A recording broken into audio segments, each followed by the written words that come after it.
If you've been following tech for the last few months, you've likely heard about these phones.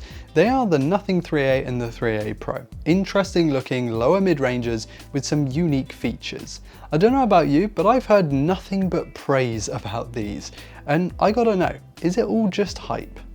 Hey guys, I'm Ryan Thomas, and before you ask in the comments, these backgrounds are from Heroku Studio, not my typical mix of backdrops or panels, and I only mention that because a lot of what makes these phones interesting is the aesthetic, and that's where the hype comes from, I think. I've always found Nothing's aesthetic a bit counterculture, rebelist, and just different. The dot matrix style in the Android interface, the light up glyph interface on the back of the phone, the AI button on the side now on these 3As that lets you save things for later. I mean, any way to help my ADHD brain remember stuff, right? And I think sometimes there's a level of hype that can sort of get in the way of a product's success, in both directions actually. There's hype that's just so strong it's hard to surpass it, and there's hype that overshadows any good that a product might do. And for the Nothing 3A, I think it might be the latter. I'm gonna let you know right now that neither of these phones are the very best you can buy, even at their price point. There's nothing really here, I'm going to keep saying the word nothing by the way, that puts them wildly ahead of the competition in my opinion. These phones are built really nicely, though they are IP64 rated, so not massively protected against a dunk. The screens are also pretty nice, but nothing groundbreaking. The performance is pretty good. I like the software. The cameras are surprisingly good, and we'll talk about those later. And the battery situation is also pretty damn good. But here's the thing. They're a bit of a mishmash of different hardware once you pierce that aesthetic veil. So the performance specs are a bit strange. These have the Snapdragon 7S Gen 3. Incredible naming scheme, Qualcomm. Good job with that. And they also come with either 8 or 12 gigs of RAM and 128 or 256 gigabytes of storage, just depending on which SKU you opt for. And if, like me, you had zero reference to just how fast or slow the Snapdragon 7S Gen 3 was, here are some objective benchmarks on the screen just to give you a bit of context. In both CPU and GPU, it hangs or lags behind the Pixel 8a, which granted costs a fair bit more, but no one is calling the 8a a supremely fast phone to start with because it lags behind the OnePlus 13R. In the real world, I think more people than would probably care to admit would be absolutely fine with this level of performance. It's not a high-end device, it's not even a flagship killer to be honest, but it is zippy around the OS and does a decent job of offering performance on a budget. We have to remember that this phone is sub $400 guys, it's brand new as well, starting around $380 for the base model 3A in the US.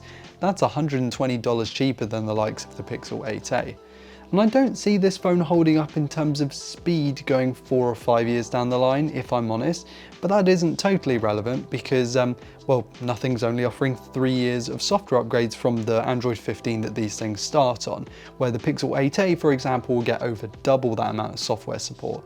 But I also know a lot of people who upgrade their phone every 24, 36 months as they do with a phone contract. And for those people, I do think this will be enough. It is worth mentioning these also have unlockable bootloaders, and so, given these are a little bit techy, if you're a bit of a tweaker, then you could open these up to third-party software support going down the line, and I'm sure there will be people who do that. But that said, the first-party software that comes on these phones, really nice. It's one of my favorites from an aesthetic standpoint.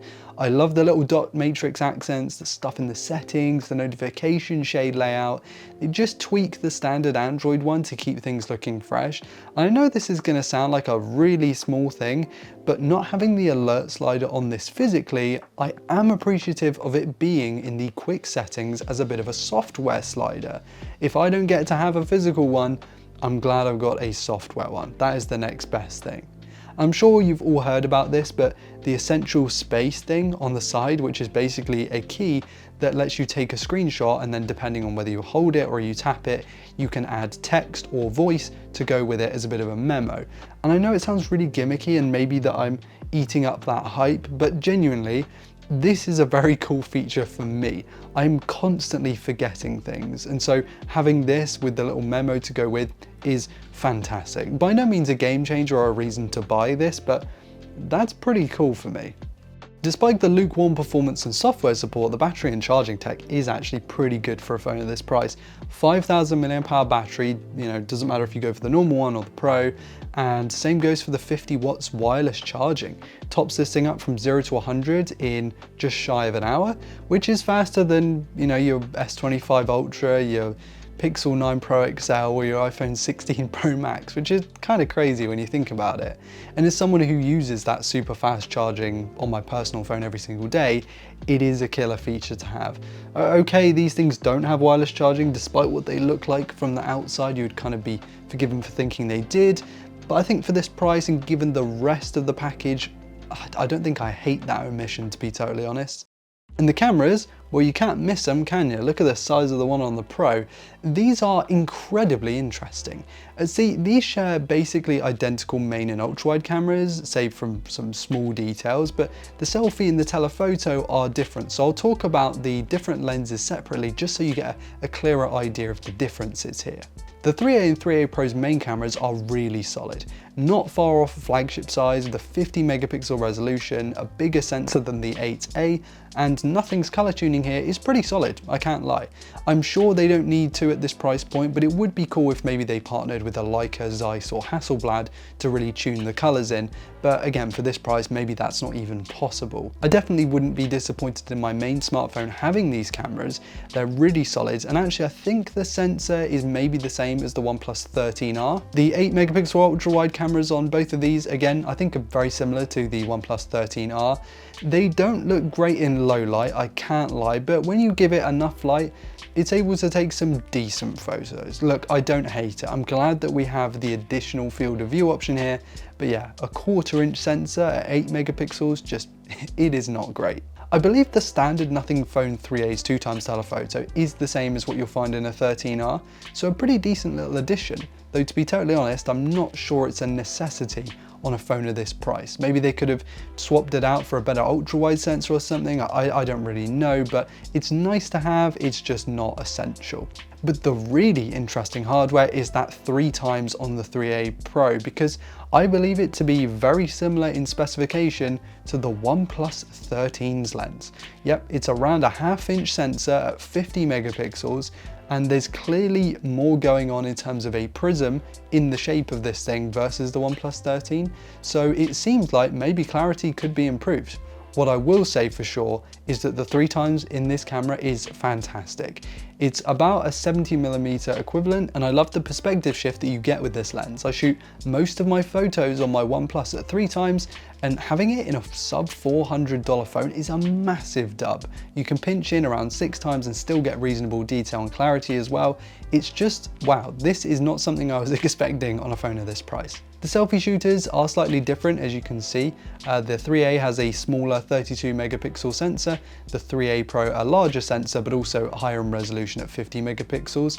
I'm not a massive selfie taker, so I don't know, let me know in the comments what you think of these samples. And unfortunately, video is limited to just Ultra HD 4K 30 FPS. I'm guessing this is due to the chipset, not actually the camera sensors behind the lenses. Out of this whole camera system, maybe the only thing I would really love or want in a phone is the 1x modifier to be sort of the 24, 28 and 35mm like we have on OnePlus. Otherwise, it's still really good though. Look, the 3A series is not perfect. The fingerprint scanner is quite finicky. The phones are huge, so if you like small phones, neither of these are for you. And Carl Pei denying us the alert slider physically made him a personal enemy of mine. Okay, only joking. But for less than $400 starting price, the 3A is a phenomenal phone. And I'll be honest, I didn't go into this review really expecting much given the price and also me not really finding the previous version of Nothing phones particularly interesting. But this generation, and the 3A Pro in particular with that telephoto, have genuinely impressed me. Sure, they're not flagship killers or even strong mid-rangers, but more entry or low to mid-range phones, and they are good. I like the Essential Space Key, I like the 3x telephoto, Nothing software is also really nice, and they have beaten the hype for me as my cheap recommendation going forward. Guys, let me know in the comments if you even care about Nothing whatsoever. I liked the first, the second few were a bit meh, but the 3A looks phenomenal. And actually, if they could turn one of these into a bit more of a mid-ranger, you know, like a $500 nothing 3, that would be amazing. I would love to see those. Whilst you're down there in the comments, be sure to hit like if you enjoyed today's content and subscribe to never miss another upload. Thank you all so much for watching. I've been Ryan Thomas, and I will catch you later. Cheers.